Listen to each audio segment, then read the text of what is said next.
What are your thoughts on the technological singularity in terms of the form it might take in the projected timeline? I'm not worried about technological singularity, the AI singularity. I think there are a number of arguments why it might not happen. We might run into some fundamental limitations. There's no reason to suppose that there aren't finite limits in the universe. Physicists discovered that you can't go faster than the speed of light. There may be some fundamental limitations in terms of intelligence that they run into. So that would certainly limit where progress takes us. I also don't really buy into the argument that somehow when we exceed human intelligence, that's the tipping point. I don't believe there's anything special about human intelligence. It's just one particular point on the spectrum. And just because we exceed it doesn't mean that we can necessarily then, the snowball starts and then we won't be able to stop progress. We can't really improve our own intelligence very much. I mean, we can study very hard, but it's very hard and painful for us to improve our intelligence. So it might very well be that our AI systems, our computers that we build, will also have struggled to improve their capabilities much beyond what they're programmed with. So I'm not particularly worried about the singularity. What's your take? Do you think that humans are computers, incredibly complex computers, or do you think there's something more to the way we're wired? The more I've studied AI, the more respect I've had for the human brain. The human brain is, as I said, the most complex system that we know of in the universe by orders of magnitude. Nothing has the complexity of the human brain. And when you try and get computers to do some of the things that we do effortlessly, then you start to respect how great the human brain is. I mean, it's the product of millennia of evolution, and it's an amazing thing. And okay, we've got IBM's Watson playing game shows and beating humans at that game show, but even so, they were using kilowatts of power. They weren't using just the 20 watts of power that the human brain uses, and the things that we do almost effortlessly. So I have a huge respect for the human brain.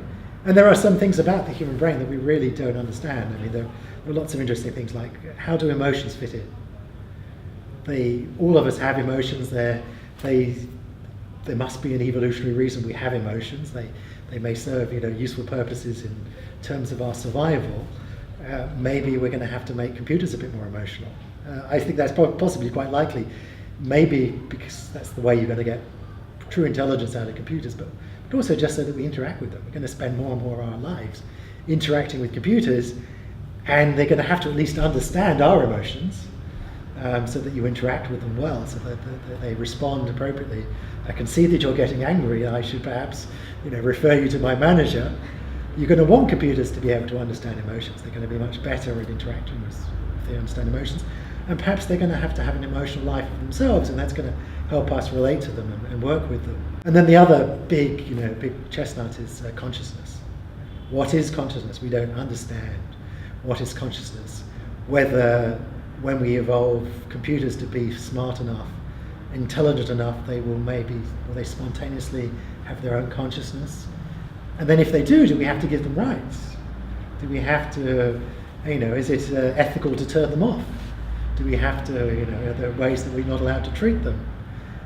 So there's some really interesting philosophical, neurological, biological questions that we'll have to address. And this is why I think it's one of the reasons I was attracted to work in this area. It's one of the big unanswered questions of the universe. What's special about us? And could we ever recreate that in computers? Would you download your brain to a hard drive if it were possible?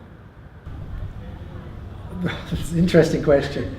I doubt it's going to be possible. I think there's something probably special about the hardware we run on that you couldn't just simply recreate it. That perhaps trying to read the device, our human brain, might destroy what you're trying to read.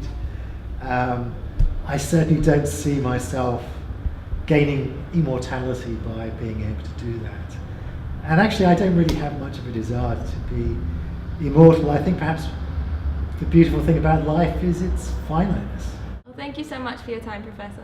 My pleasure.